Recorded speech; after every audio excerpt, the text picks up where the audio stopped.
So first of all, I have to say I don't know if this story is true.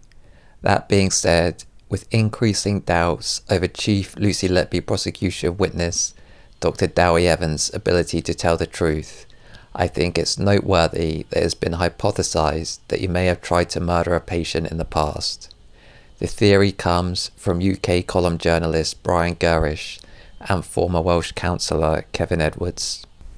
In some ways, this is relevant because Cheshire Police have been sent a crime report by a very senior consultant and medico-legal specialist calling for an investigation into Dr. Evans on the grounds that he may potentially have perverted the course of justice during the Lucy Letby trial. Although this allegation from Dr. Evans is not likely to carry any particular legal weight, from a common sense perspective, the saying "no smoke without fire" sometimes rings true. The allegation comes from a case which has been described as the Bonnie Linda Lewis case, most prominently by Brian Gurish and the UK column publication, and on social media. In this case, Linda Lewis is the name of the mother, and Bonnie is the alias given to the daughter.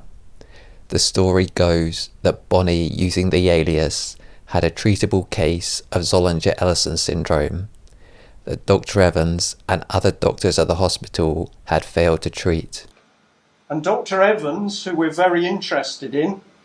The accusation is essentially that after realising he had failed to appropriately treat the girl's problems, Dr. Evans would give the mother and the girl an overprescription of painkillers with verbal instruction to take an overdose. There's an allegation that Dr. Evans would leave the verbal instruction off the paperwork to remove a trace. The theory is that as Dr. Evans was implicated in medical negligence, if the girl died, he would no longer be implicated. Bonnie ended up as an inpatient at Singleton, and it was there that the prescription for 80 milligrams of oral morphine was made. So those familiar with Dr. Evans or the Lucy Letby case will recognise Singleton as his former hospital.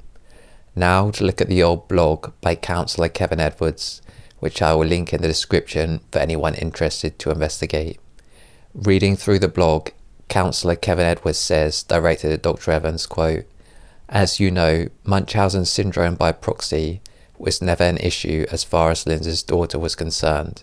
If it was, why did you prescribe such vast quantity of drugs to her daughter if she was feigning illness?" The blog includes a picture of the drugs Bonnie was allegedly prescribed, which could be embellished if you want to maintain fairness and objectivity. The blog continues, quote, "Why did you prescribe 80 milligrams of oral morphine to N blank blank blank, supposedly for her pain? I think N blank blank blank is being used interchangeably with Bonnie here."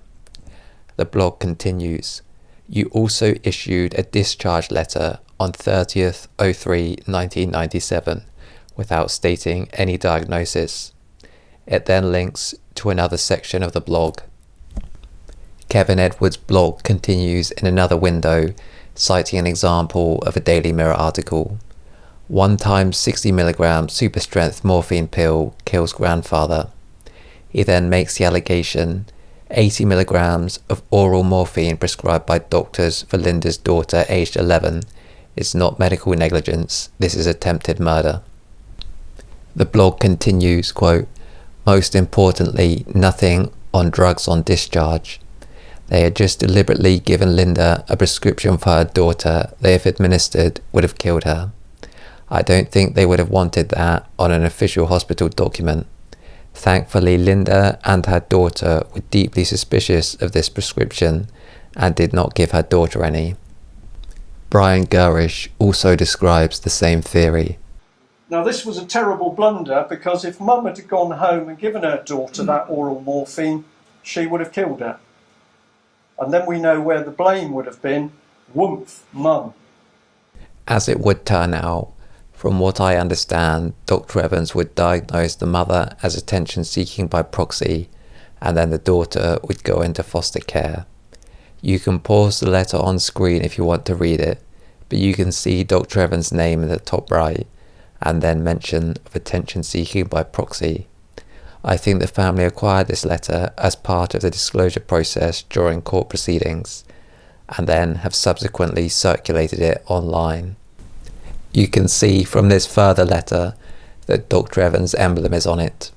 It does confirm that he was implicated in a medical negligence claim.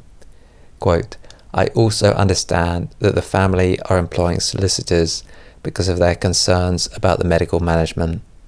I would have no difficulty at all discussing the situation with any representative of this family. So in conclusion, this is a weak third-hand account of an allegation. Technically, there is no statute of limitations on an attempted murder allegation, although it seems unlikely a case will be opened in relation to this allegation at this point.